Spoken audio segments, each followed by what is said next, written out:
Rodrigo. De- Ah, John, dale. John, dale. Pensé que no estabas. del segundo experimento, Ajá. El de Milgram. ¿En qué consistía? ah, era de que les hicieron crear unas personas que era como por un trabajo así normal y no sabían que se trataba de una investigación. Entonces, el experimento trataba de investigar cómo reaccionaban las personas frente a una persona de autoridad, es decir, si le iban a hacer Ok. caso, Ujú.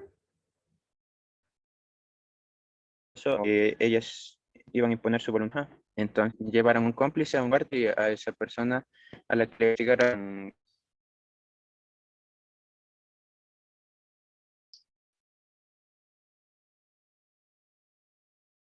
el que va reclutándole si respondía mal. Ok. ¿Cuál es la conclusión del experimento? Irene,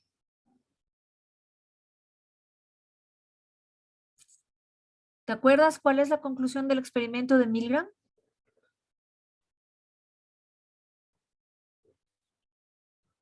No, profe, no me acuerdo. Y Angie, ¿te acuerdas cuál fue la conclusión del experimento de Milgram? ¿A qué resultado llegaron? Eh, Era que, por ejemplo, dependiendo la gravedad de las preguntas, iba subiendo el voltaje y iban, por ejemplo, había algunos que no querían ya subir de nivel y dejaban a mitad de proceso el experimento y Ok. ahí querían ver que si tenían o no tenían, como quien dice, un poquito de compasión a la persona. No, ese no era el objetivo. Ver la compasión, no. ¿Quién recuerda en qué terminó? ¿Cuál es la conclusión del experimento? Es muy importante, John.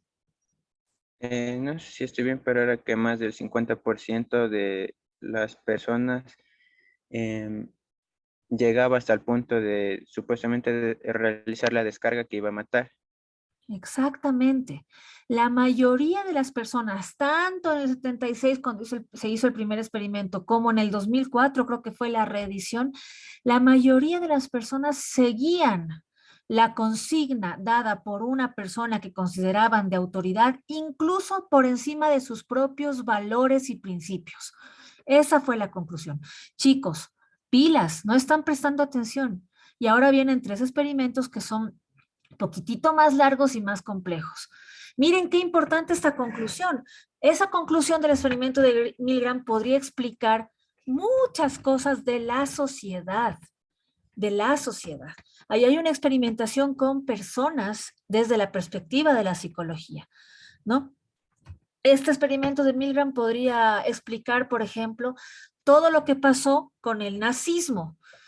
Una de las cosas que los líderes y algunos soldados superiores nazis dijeron cuando fueron en el juicio que les hicieron luego de la Segunda Guerra Mundial, una de las cosas que ellos decían es que estaban siguiendo órdenes para masacrar a más de 7 millones de personas judías. Estamos siguiendo órdenes. No necesitamos irnos a Europa. En la época de la dictadura argentina y chilena, mucha gente murió a manos de los militares y muchos de los militares que secuestraban a hombres y mujeres para torturarlos, violarlos, masacrarlos y luego desaparecerlos, cuando se pedía sus testimonios de por qué hicieron eso, decían que porque una autoridad superior les había designado y cumplían su trabajo. Miren, chicos, entonces, el experimento sirve para eso. En psicología con personas puede servir para explicar algunos de los comportamientos que los seres humanos tenemos, lastimosamente, ¿ok? Vamos a continuar con un tercer experimento. Por favor, presten atención, me avisan si es que se escucha, por favor. ¿Sí están viendo la pantalla? Sí, se ve. Sí, sí, sí. Ok, entonces, por favor, presten atención, recuerden que tienen que hacer una tarea en función de los 5 experimentos que hemos venido viendo desde el lunes hasta hoy. Ok, presten atención, por favor. La ciencia del mal. El mal, el culpable de la crueldad más allá del entendimiento de nuestra mente. ¿Es una fuerza ajena a nosotros a la que todos somos vulnerables? ¿A la que deberíamos intentar resistirnos? ¿Está dentro de nosotros? ¿Es una tara en el alma? ¿Una disfunción del cerebro? ¿O es solo una palabra usada para apartarnos del comportamiento intrínsecamente humano? Para mí, una de las cosas más importantes para intentar comprender la existencia del mal, cómo triunfa el mal, es tener en cuenta que lo que normalmente vemos es el final de la línea. Vemos el producto final, vemos la solución final de Hitler, vemos la destrucción en el Instituto de Virginia. Lo que no vemos es el proceso del mal. En 1971, Philip Zimbardo, catedrático de psicología en la Universidad de Stanford, investigó el proceso de transformación que lleva a personas corrientes a cometer actos malvados. Para ello se hizo con 9 jóvenes detenidos. Introdujeron al detenido en un coche patrulla. Se encendieron las luces y sonaron las sirenas. Los vecinos miraban. Todo el mundo se preguntaba qué podía haber hecho ese buen chico para meterse en problemas. Ninguno de ellos había hecho nada malo. Eran normales y sanos en todos los sentidos, sin antecedentes criminales, sin antecedentes por drogadicción, sin problemas físicos o mentales. Los jóvenes eran voluntarios para un estudio conductual. Fueron escogidos entre un grupo de 75 personas que respondieron a nuestro anuncio en un periódico de la ciudad para un estudio de la vida en prisión. Y esperando a los prisioneros de Zimbardo en los sótanos del Departamento de Psicología de Stanford, había 9 jóvenes más, también voluntarios, designados como carceleros. Zimbardo y su equipo convirtieron el sótano del Departamento de Psicología en una prisión. El experimento de la prisión de Stanford fue uno de los primeros estudios para analizar la fuerza de las situaciones, la influencia que ejercen en el comportamiento individual. ¿Cuántos de nosotros somos el tipo de persona cariñosa, afectuosa, solidaria y altruista? ¿Y cuántos de nosotros somos la clase de individuos que podrían convertirse fácilmente en asesinos y participar en un genocidio? Los prisioneros voluntarios fueron encarcelados, 3 en cada celda. Y como en una auténtica prisión, se les dieron uniformes y números identificativos para despojarlos de su individualidad. Los guardias, como han visto, llevaban uniformes de estilo militar. Los presos llevaban una camisa con un número cosido en la parte posterior. Ese número reemplazaba su nombre. Ese número sería su identidad, 86124-157. En muy poco tiempo serían solo un número.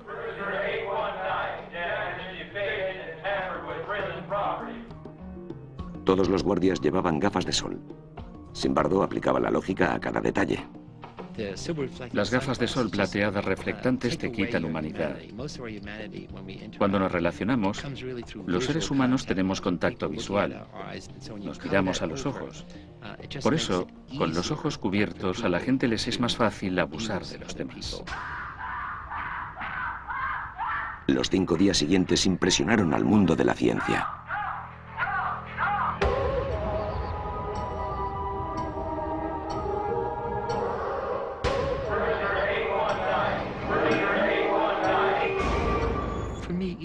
Para mí el mal es ejercer un poder destructivo.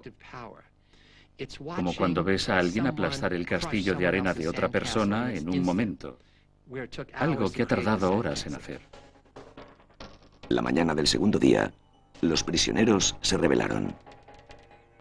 La rebelión consistió en poner barricadas en las puertas de la prisión para que los guardias no pudieran entrar. Se arrancaron los números porque no querían ser anónimos. Insultaban a los guardias en su propia cara y se negaron a salir de las celdas. Su autoridad en entredicho, y superados en número 3-1, los guardias se dirigieron al superintendente de la prisión. Los guardias vinieron y me dijeron ¿qué vamos a hacer? Y dije, es vuestra prisión, vosotros tenéis que tomar la decisión. Pidieron refuerzos y los guardias actuaron contundentemente.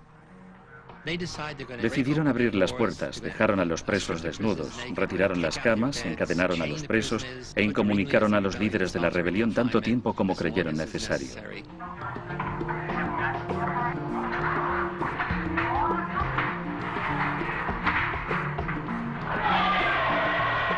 Aquí vemos a uno de los guardias vaciando un extintor de dióxido de carbono en la celda para congelarles la piel.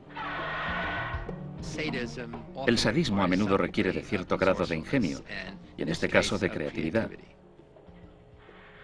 La rebelión de la prisión fue sofocada y los guardias tuvieron su primera sensación de poder. Pero con ese poder llegó un nuevo desafío. ¿Cómo iban a controlar los posibles brotes o las próximas rebeliones en la prisión? La respuesta era sencilla: aplastando su espíritu.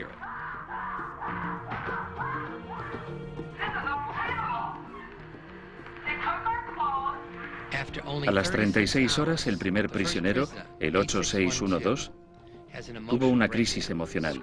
Gritaba, tenía pensamientos irracionales, lloraba. La tortura psicológica funcionaba. Había empezado una sorprendente transformación.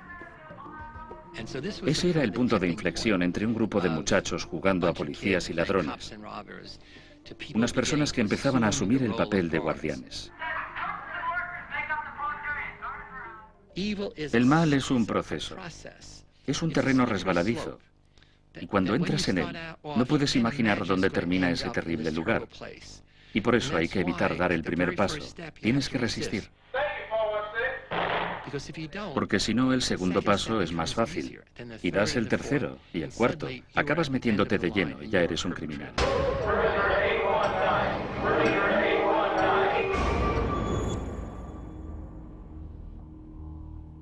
La transformación de los guardias, que había comenzado con la sofocación de la rebelión de los presos, casi se había completado el cuarto día.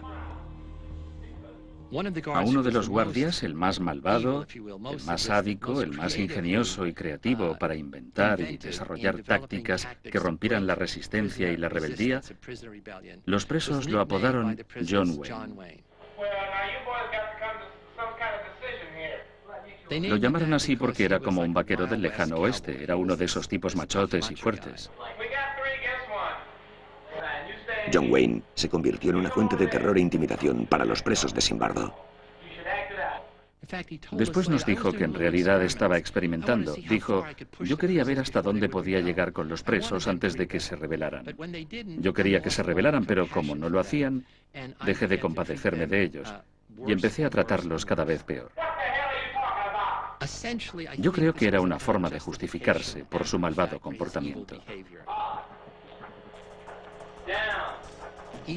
Cada día se intensificaba el nivel de agresividad y el nivel de los malos tratos, y observando esos actos de degradación, caímos en la cuenta de que los guardias trabajaban en turnos de 8 horas. Estaban en su casa durante 16 horas y tenían tiempo de pensar en las cosas terribles que estaban haciéndoles a esos presos inocentes. Supusimos que cuando volvieran se sentirían culpables, avergonzados y que se suavizarían, pero todo lo contrario.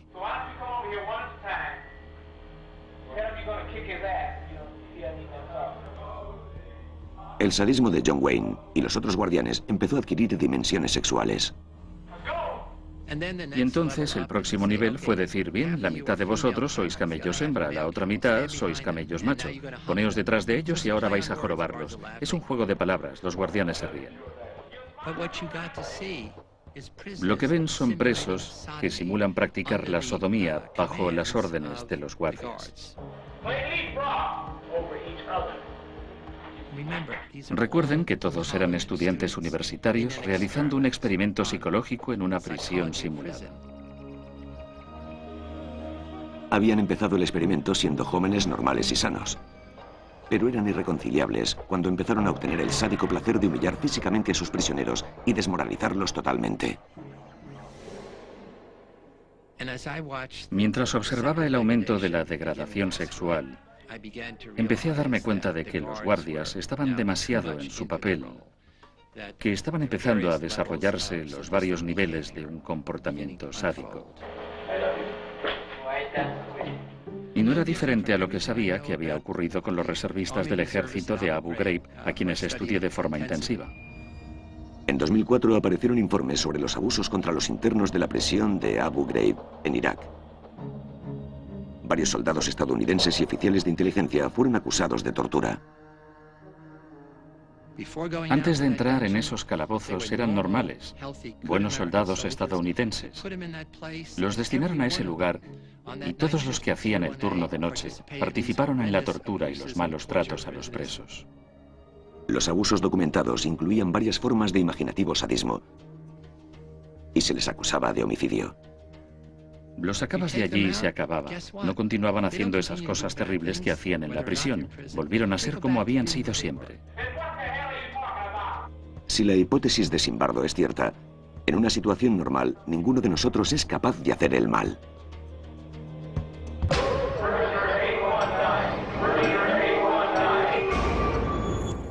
Zimbardo empezó el experimento de la prisión de Stanford con el propósito de observar el impacto de ciertas situaciones en el comportamiento humano. Pero al final, una de las observaciones más escalofriantes fue sobre sí mismo. Era la tarde del cuarto día, era día de visitas. La familia o los amigos de los presos venían a verlos. Y esa es una de las pocas veces que se me ve con ellos. Iba para supervisar las visitas. Cuando vi este vídeo, lo que me sorprendió fue mi postura, mi comportamiento no verbal. Porque cuando llegué al patio, llevaba las manos a la espalda. Y esa es la postura que adoptan las figuras de autoridad cuando un militar o un político pasan revista a la tropa. Cuando vi eso, me di cuenta de que me había convertido en el alcaide de la prisión experimental de Stanford. Zimbardo se había convertido en un participante más de su propio experimento. En realidad, eso debería haber sido suficiente para detenerlo. Pero no lo hizo. Permitió que el experimento continuara. 5 días después, cuando Zimbardo invitó a unos colegas de profesión, se dio cuenta de la magnitud de lo que había hecho. Una de las personas que vino era una mujer, Christina Maslek, que había sido alumna mía. Entonces era profesora adjunta en Berkeley y vio aquella locura. Los presos estaban con bolsas o vendas en la cabeza, encadenados, los guardias gritándoles y los chicos caminando como zombis con las manos y los brazos extendidos. Y los guardias gritándoles obscenidades. La miré y le dije, Chris, fíjate, eso es una muestra de la naturaleza humana. Observa su comportamiento. Nadie ha visto nunca algo así. Y dijo, páralo. Lo que estás haciendo a esos chicos es terrible. Tú eres el responsable. Empecé a reflexionar detenidamente sobre cómo me había cambiado la situación, cómo había distorsionado mi percepción de las cosas y mi realidad. El 20 de agosto de 1971, después de que los guardias de Zimbardo maltrataran durante 5 días a los prisioneros, terminó el experimento de la prisión de Stanford, una semana antes de lo previsto. La fuerza de la situación estaba dominando a personas buenas de una manera terrible. Y dejé que continuara porque había pasado de ser un investigador a ser el alcaide de la prisión de Stanford. E interpretando ese papel, había perdido el sentido de la ética. Había dejado de preocuparme y me he sentido muy culpable por eso durante años. Ahora, 36 años después del experimento de la prisión de Stanford, Zimbardo todavía se enfrenta al lado oscuro a que se expuso para realizar una investigación científica positiva. Un ejemplo escalofriante de lo que él llama maldad creada por la situación lo llevó a declarar ante un tribunal militar en el año 2004, solicitado por el abogado defensor de uno de los oficiales estadounidenses acusados de actos criminales en la prisión de Abu Ghraib. Te preguntas, ¿cuál es el sistema subyacente que crea, perpetra y mantiene ese tipo de maldad? Contra su recomendación de culpar al sistema, y no solo al individuo, casi todos los reservistas estadounidenses de bajo rango fueron declarados culpables y condenados por abusos. Hemos subestimado el poder de las situaciones para minar la naturaleza humana, para corromper a personas buenas e inteligentes. Mientras no nos percatemos de que tenemos que observar la evolución de esas situaciones y cómo se desarrollan y se mantienen, el mal seguirá existiendo.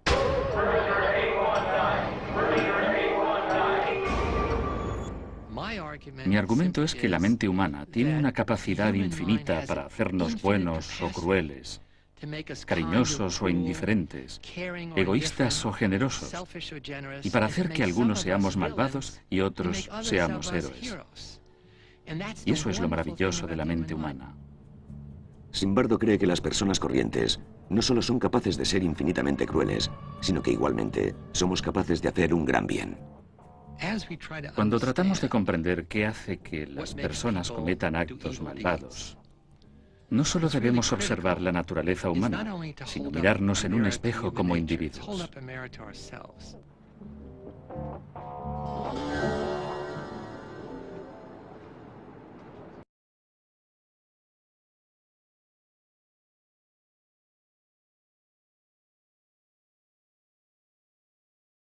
Rápidamente, ¿quién nos recuerda cuál fue el objetivo del experimento de la cárcel de Stanford de Philip Zimbardo?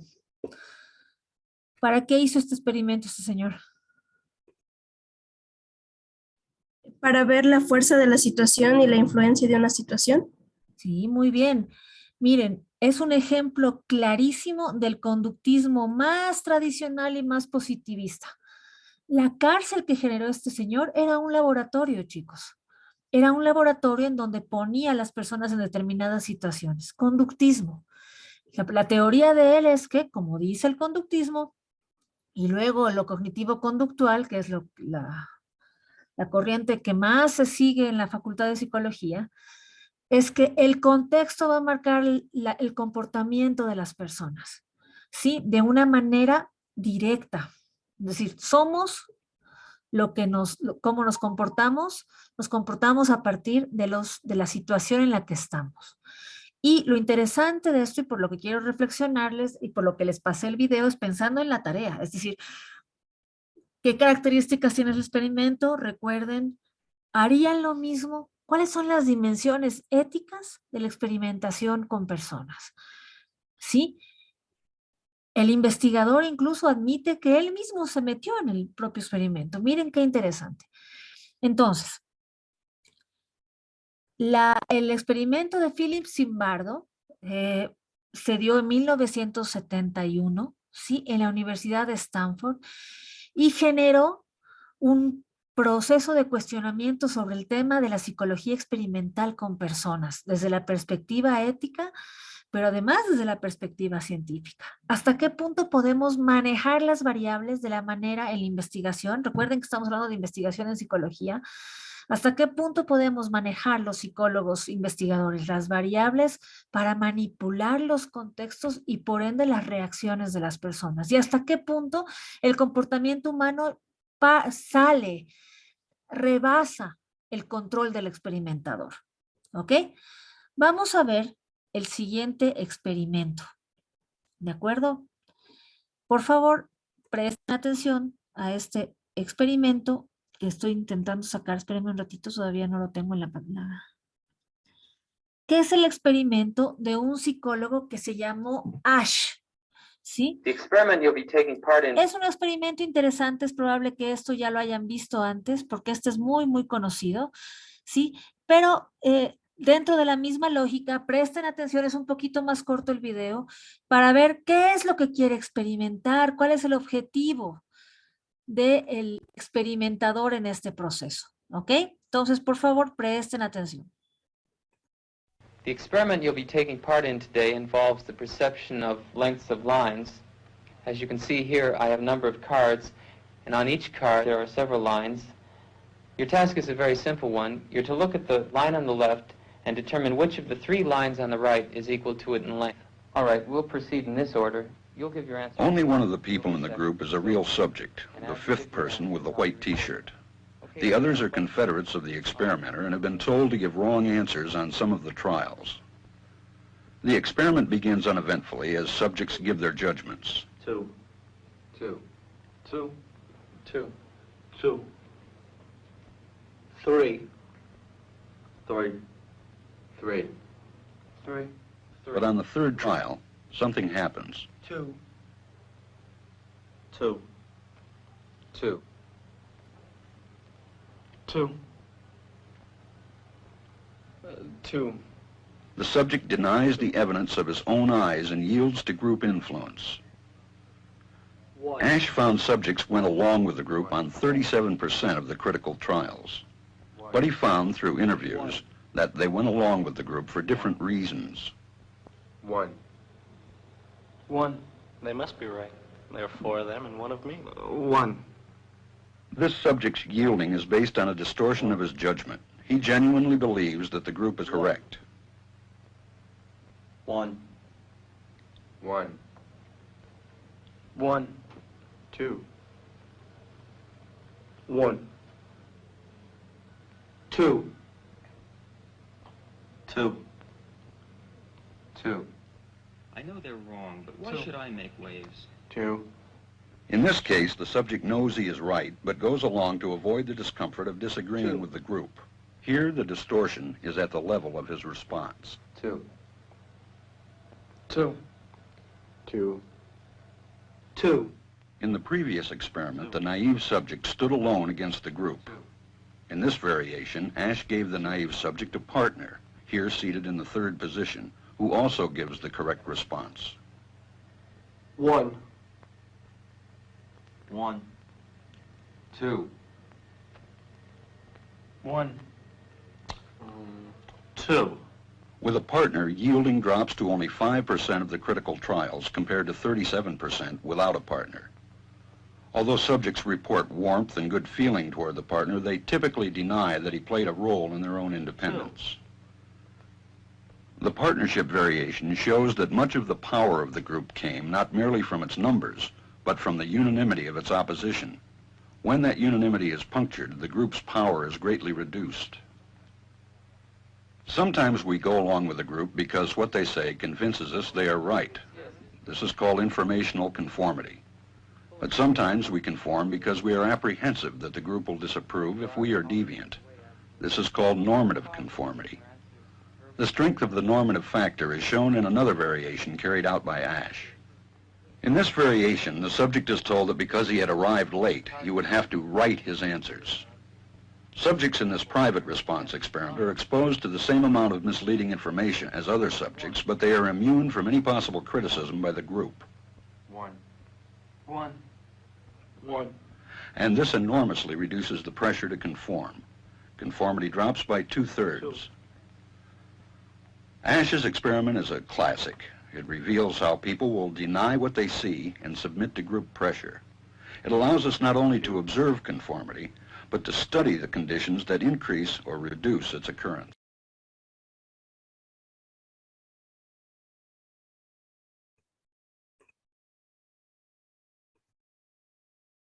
¿Cuál era el objetivo de este experimento de laboratorio, en un laboratorio dentro de una universidad, no en este laboratorio creado como lo que hizo Zimbardo, sino esto es en un laboratorio común y corriente? Podríamos hacer este experimento en los laboratorios de nuestra facultad.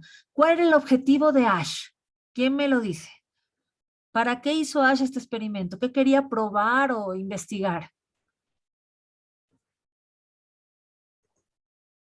Yo creo que como que quería probar la influencia del grupo cuando tú estás en desacuerdo con algo. Muy bien, quería ver cuán determinante es la influencia de un grupo en las decisiones individuales de las personas, ¿sí? ¿Qué variables controlaba Ash? ¿Qué variables controlaba?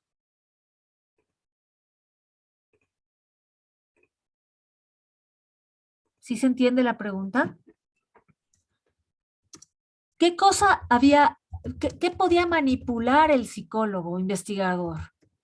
Las respuestas de los otros supuestos participantes, Muy que en verdad bien. eran compinches del doctor, del psicólogo. Exactamente. Ahí hay la variable fundamental, la variable experimental. Recuerden las clases pasadas que hemos visto que la psicología experimental implica hacer experimentos en donde hay variables que son totalmente manejadas por el experimentador. Y Joseph tiene razón. Es decir, la variable fundamental que podía manipular el investigador era el grupo de cómplices, ¿no es cierto?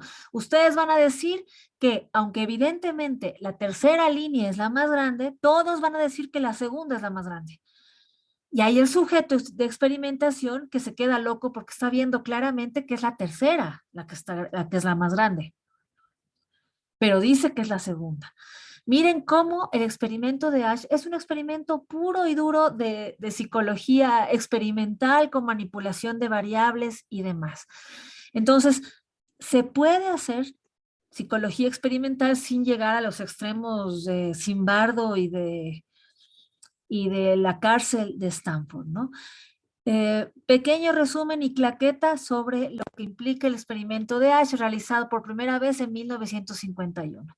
Lo que buscaba era una serie de pruebas que demostraron el poder de la conformidad de los grupos, es decir, el poder que tiene el grupo para decidir o para influir en las decisiones más bien de los sujetos.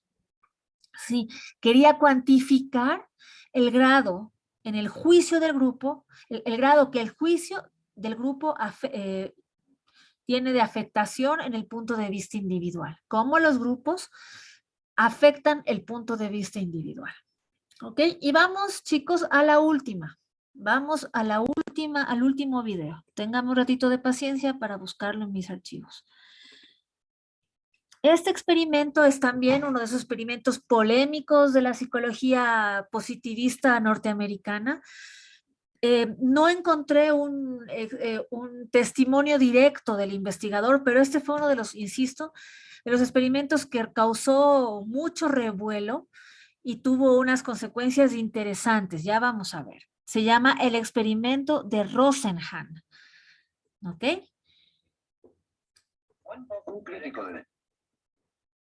Es chistoso porque el presentador del experimento en el video que encontré es el mismo Zimbardo. Presten atención, por favor. Un crítico del diagnóstico mental, el psiquiatra Thomas Szasz, sostiene que la enfermedad mental es, de hecho, un completo mito. Él ve los síntomas de la enfermedad mental como simples excusas para que las autoridades repriman a las personas que son diferentes, que violan las normas sociales.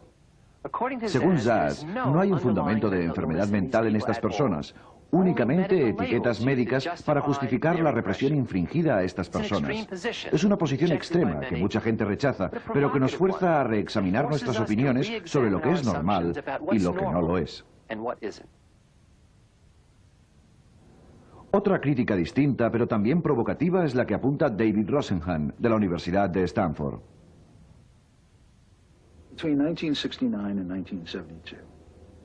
Entre 1969 y 1972, un grupo de colegas y yo fuimos admitidos en un hospital psiquiátrico, fingiendo tener un solo síntoma. Oíamos voces, y las voces decían vacío, monótono, ruido. Desde el momento en que fuimos admitidos al hospital, abandonamos nuestro síntoma y nos comportamos con normalidad. La palabra que utilizamos para expresar nuestra experiencia es inhumano. Nadie te habla, nadie tiene contacto contigo. El promedio de contacto de los pacientes con el personal es de 6 minutos y medio al día. Nadie viene a visitarte. La primera vez que estuve en un hospital psiquiátrico, en la sala de reconocimiento con 41 hombres, de las 7 visitas que tuve el fin de semana, 4 fueron de mi mujer. Vino el sábado por la tarde, el sábado por la noche, el domingo por la tarde y el domingo por la noche. Vino muy poca gente. Los hospitales psiquiátricos son almacenes para las personas rechazadas por la sociedad. Personas no queridas, no comprendidas y por las que se ha perdido toda compasión. La pregunta era, ¿detectaría a alguien que no éramos personas enfermas? La respuesta fue no. Nadie lo hizo. Admitidos con el diagnóstico de esquizofrenia paranoide, fuimos dados de alta con el diagnóstico de esquizofrenia paranoide en remisión. Ahora bien, en remisión no quiere decir lo mismo que sano. ¿Es inevitable tratar así a los pacientes? Es muy difícil de decir. El personal necesita que se lo recuerden constantemente y es muy difícil recordarse. Después de todo, están haciéndolo lo mejor posible, pero necesitan que les recuerden constantemente que las personas que tienen a su cargo no son una mera colección de síntomas. Son personas con cónyuges, con hijos, con padres, con trabajos, con hipotecas y facturas que pagar, que son en el amplio sentido de la palabra muy humanas y muy desgraciadas. La lección del experimento de David Rosenhan demuestra que cualquiera puede ser diagnosticado como enfermo mental según la situación. Monótono, ruido. Desde el momento en que fuimos admitidos al hospital, abandonamos nuestro síntoma y nos comportamos con normalidad. La palabra que utilizamos para expresar nuestra experiencia es inhumano. Nadie te habla, nadie tiene contacto contigo. El promedio de contacto de los pacientes con el personal es de 6 minutos y medio al día. Nadie viene a visitarte. La primera vez que estuve en un hospital psiquiátrico... Sobre lo que es normal y lo que no lo es. Otra crítica distinta, pero también provocativa, es la que apunta David Rosenhan, de la Universidad de Stanford.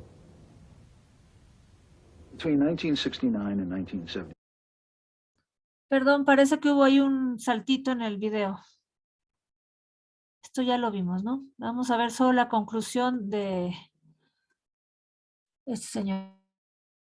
Un crítico del diagnóstico mental, el psiquiatra Thomas Szasz, sostiene que la enfermedad mental es, de hecho, un completo mito.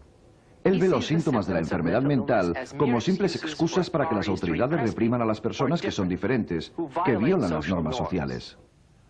Según Szasz, no hay un fundamento de enfermedad mental en estas personas, únicamente etiquetas médicas para justificar la represión infringida a estas personas.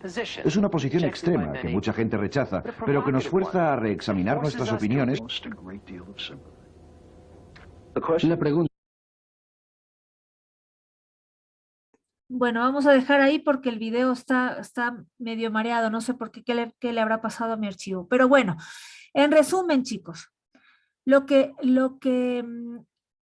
este psicólogo que se llama Rosenhan quería probar era que uno puede ser diagnosticado con una enfermedad mental dependiendo de las circunstancias. También viene de la escuela conductista, ¿sí? Y lo que quería probar era eso.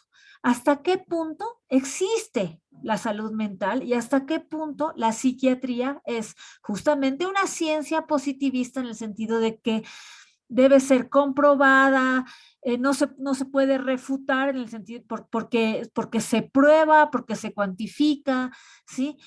Entonces, como la medicina. Entonces, el experimento consistió, como decía en el video, en que él y un grupo de sus colegas se hicieron pasar, fueron a una consulta psiquiátrica con uno de los síntomas que planteaba en ese momento el manual diagnóstico. Fueron internados como pacientes psiquiátricos, ¿sí? Y cuando entraron al psiquiátrico dejaron de manifestar estos síntomas. Pasó un tiempo, fueron tratados como pacientes psiquiátricos, ¿sí? Y luego se supo que este era un experimento, ¿sí? Cuando publicaron los resultados, y esto es un dato interesante, cuando publicaron los resultados en las revistas científicas, la Sociedad de Psiquiatría de los Estados Unidos les refutó y les dijo que no, que esto no era posible, que no era cierto lo que se estaba diciendo y que no era científico el proceso. Y que es más, retaban, ¿sí? Planteaban un reto a este psiquiatra para que vuelva a hacer el experimento y que se iba a comprobar que no era cierto lo que él estaba diciendo, que se diagnosticaba de problemas psicóticos y psiquiátricos a las personas que estaban sanas mentalmente, es decir, que los protocolos de diagnóstico no eran los adecuados. La sociedad científica le reta a este psicólogo de la Universidad de Stanford para que volviera a hacer el experimento y que seguramente iban a comprobar que la criba, es decir, el diagnóstico de los sujetos de experimentación no iba a ser el adecuado, que estaba mal llevado el experimento.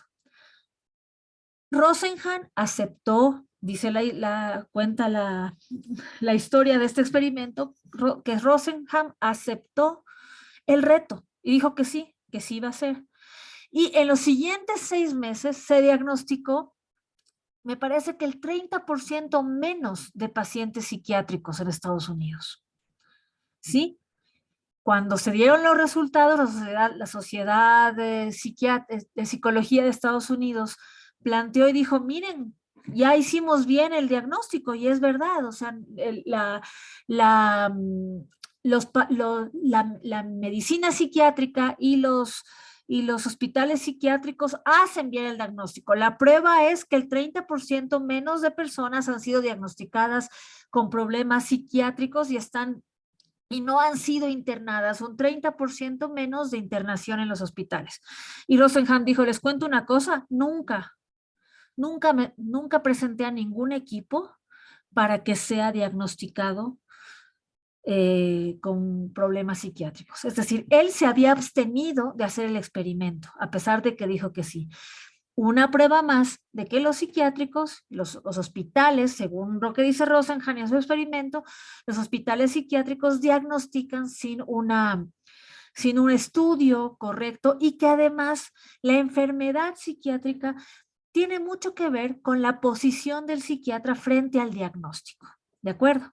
Entonces, es interesante este experimento porque puso de alguna manera en cuestionamiento, ¿sí?, la propia institución de la psicología, de la medicina psiquiátrica, ¿sí? Entonces, es muy importante ver cómo en el caso, por ejemplo, del experimento de Rosenhan, se puede generar todo un movimiento a partir de la experimentación en psicología, se puede generar todo un movimiento que transforme situaciones. Gracias al experimento de Rosenhan se replantearon un montón de cosas respecto al diagnóstico psiquiátrico a los pacientes. Se cambió la lógica de los hospitales psiquiátricos en los Estados Unidos y en consecuencia también en otros países. Es decir, hubo una reformulación de la lógica médica positivista de la psiquiatría y de la salud mental. Hoy en día, chicos y chicas, gracias al experimento de Rosenhan, hay sobre todo a finales del siglo XX, se generó un movimiento muy grande de lo que se llama la antipsiquiatría, con psicólogos y psiquiatras que teorizaban y planteaban que no era necesario la hospitalización, que no es necesario en el 100% de los casos la receta de medicinas para el tratamiento de la enfermedad mental. Es más, que la enfermedad mental es algo que se puede relativizar, es decir, si se hace un buen tratamiento psicológico, muchos de los que luego podrían ser diagnosticados como pacientes psiquiátricos no son diagnosticados como pacientes psiquiátricos y los síntomas que manifiestan disminuyen. Entonces, un experimento hecho no en un laboratorio, pero que podría considerarse un experimento de psicología social, ¿sí?, en el que el mismo investigador es parte de los sujetos de investigación, generó todo un movimiento que luego se convirtió en un movimiento casi político contra los estándares y con la lógica de tratamiento psiquiátrico. Y gracias a Rosenhan se transformaron los psiquiátricos, ¿sí? Por ejemplo, gracias a estos avances se empezó a pensar que las curas en los hospitales psiquiátricos las formas de tratamiento psiquiátrico estaban contra los derechos humanos. Por ejemplo, esto del electroshock, esto del tratamiento con la cura del agua, les botaban agua fría, les botaban agua caliente, les ponían bajo el fuego. Esas cosas dejaron de existir gracias a este experimento que realizó Rosenhan en estos 2 años de la década de los 60 y los 2 años de principios de la década de los 70. ¿Qué opiniones tienen? ¿Qué piensan? ¿Qué les ha llamado la atención de estos 3 experimentos que hemos visto hoy? Paulina. Sí, buenos días, no sé si me escuchan. Habla un poquito más alto para poder escucharte.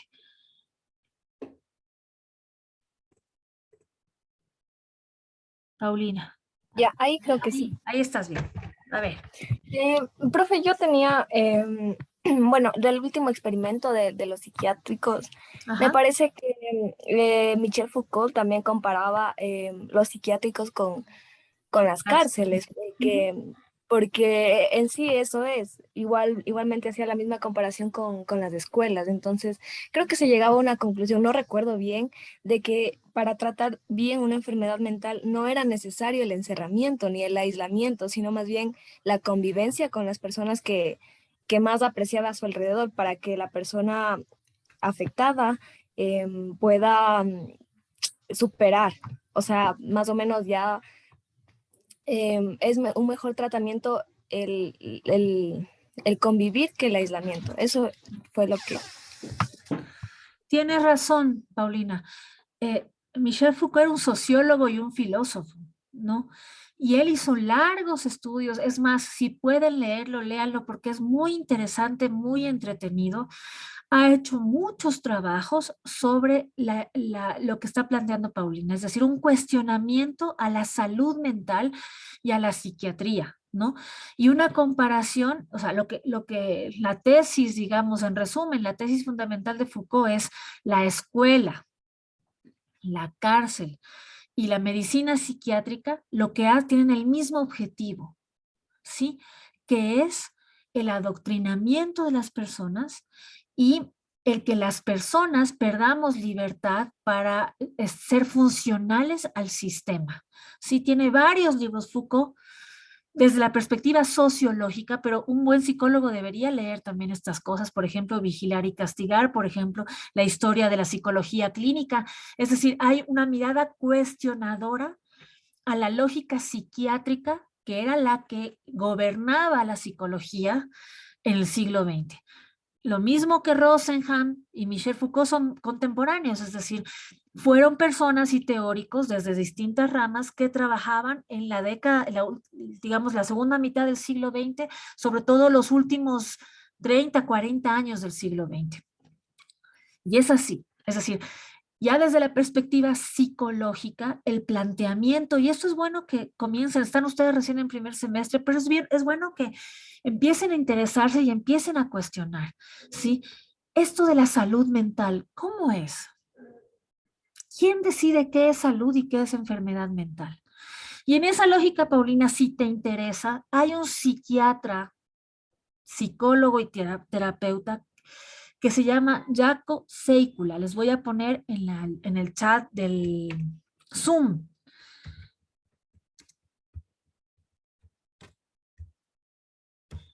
Jaakko Seikkula, ¿sí? Es un contemporáneo, está vivo. Es más, hace poco dio una conferencia, da conferencias normalmente. Si tienen la oportunidad de mirarlo, videos de YouTube, probablemente encuentren. O si tienen la oportunidad de alguna vez escucharlo, van a ver. Este es un psiquiatra, sí, pero que se separa de la psiquiatría. Trabaja en Noruega, en Suecia, en la parte nórdica de Europa, con un éxito del casi el 86% de pacientes psiquiátricos diagnosticados con pastillas que viven funcionalmente fuera del psiquiátrico sin pastillas. ¿Con qué? Con un trabajo que se llama diálogos abiertos. Es decir, su propuesta implica sacar de la institución a los pacientes, iba a decir decretados, diagnosticados con problemas psiquiátricos y que están recibiendo fármacos, los saca y se procede a hacer un tratamiento sostenido en el diálogo entre él con su familia, ¿sí? Son sesiones terapéuticas en donde se conversa y se le trata al paciente psiquiátrico como persona. Entre el 86 y el 90% de éxito para hacer que estas personas que antes estaban internadas pudieran vivir en su sociedad, trabajando y sobre todo sin pastillas. Eso se hace ahora, chicos. O sea, hay una alternativa positiva, y no en el sentido científico, sino en el sentido bueno, es decir, que habla desde el recurso de las personas que antes eran sometidas a el internamiento y sobre todo a lo que implica el tomar fármacos. Se puede hacer, se puede trabajar con esas personas desde otras perspectivas. Jaakko es, si ustedes quieren, ha sido formado en las perspectivas postmodernas de la psicología, en las perspectivas que priorizan las relaciones, que priorizan el diálogo y que trabaja en instituciones psiquiátricas. Entonces es posible. Esto surge porque hubo experimentos como el de Rosenhan y porque hubo cuestionamientos a la institución de la salud mental. Y sobre todo, chicos, porque la psicología va cambiando, ¿sí? No se queden con el discurso de la facultad o de sus profesores, incluso con el mío no se queden. Es muy importante que indaguen, que busquen. que revisen. La psicología cada vez es una ciencia que se relaciona más con las personas y debemos tratar a las personas con las que trabajamos como personas, no como diagnóstico. ¿Ok? Entonces, miren, para regresar al tema de la experimentación, miren cómo se puede hacer investigación experimental en psicología y esto pone, digamos, sobre la mesa el tema de la ética. ¿Hasta qué punto es ético? Ya vimos el experimento de Stanford, también vimos el experimento de Rosenhan. ¿Hasta qué punto la ética se pone en juego? ¿Sí? ¿Hasta qué punto? Y vimos en la clase pasada, en las diapositivas, cómo hay unos parámetros que seguir para generar procesos de ética en la investigación científica. ¿Ok? Para terminar, ya hemos visto los 5 videos, solo les voy a recordar cuál es la tarea de esta semana. ¿Recuerdan los 5 videos? Van a ubicar, como les había planteado, 3 similitudes entre lo que proponen los videos, entre estos 5 experimentos. ¿En qué se parecen? ¿En qué se parecen? 3. Pueden hacer una tablita en donde estén los 3 experimentos y plantean las 3 cosas en las que se parecen, ¿ok? No los 3, sino los 5 experimentos y plantean las 3 cosas en las que se parecen. Y en un segundo momento van a responder estas 2 preguntas. ¿Harían algo parecido? ¿Ustedes como psicólogos experimentarían de esa misma manera? Argumentado, por favor. Sí, sí lo haría por esta razón. No, no lo haría por esta razón. Y la segunda, ¿cuál fue la impresión que les produjo ver los experimentos? ¿Cuál es su impresión? ¿Qué les pareció? ¿En qué les impactó? ¿Sí? Para mí, quizás esta pregunta es la más importante. A mí me interesa saber cuál es el impacto que generan ustedes, el conocer que se puede experimentar desde, o que se ha experimentado más bien, desde esta lógica con personas. Jessie. Profe, disculpa una pregunta. ¿Las 2 últimas preguntas son individuales, o sea, por cada experimento o en general? No, en general. La tabla es por cada experimento y contestan las 2 preguntas de forma general respecto a los 5 experimentos, ¿ok? ¿Cuándo van a entregar esto? Lo van a entregar el día martes. Por esta vez vamos a dejar el martes porque tuvimos que reunirnos hoy día viernes. Entonces tienen el fin de semana para hacerlo. ¿Tienes otra pregunta, Jessie, o no bajaste la mano? No, me olvidé de bajar la mano. Ya, ok. Entonces, entregan, por favor, el día martes a mediodía. Hasta las 12 del día pueden entregar la tarea, ¿ok? Les doy unas horas más porque estamos trabajando hoy día viernes en esto cuando es trabajo asincrónico. ¿Estamos claros? ¿Sí? Micaela. Sí, profe. Perfecto. Entonces, nos veríamos el próximo lunes en nuestro horario habitual. Vamos a comenzar ya la tercera unidad y en la cuarta unidad vamos a hacer, es probable que desde la tercera voy a planificar bien y se lo comentaré a Mica. Vamos a empezar a hacer trabajos grupales de exposición, porque los últimos temas de nuestro plan microcurricular dan para poder exponer bonito algunas cosas, entonces vamos a dar el tiempo para poder exponer. ¿Ok? Yo lo voy a conversar con Micaela y lo vamos a organizar de manera que todos tengamos el tiempo para preparar nuestras exposiciones en esta segunda parte del semestre en nuestra asignatura. ¿Listo? Cuídense mucho, que les vaya bien. Profe, disculpe una pregunta. Él no puso en el chat el nombre del psiquiatra que me dijo. Sí puse. Ay, no mandé, perdón. Lo escribí, no lo mandé. Ahí está. Ya, profe, gracias. ¿Ok?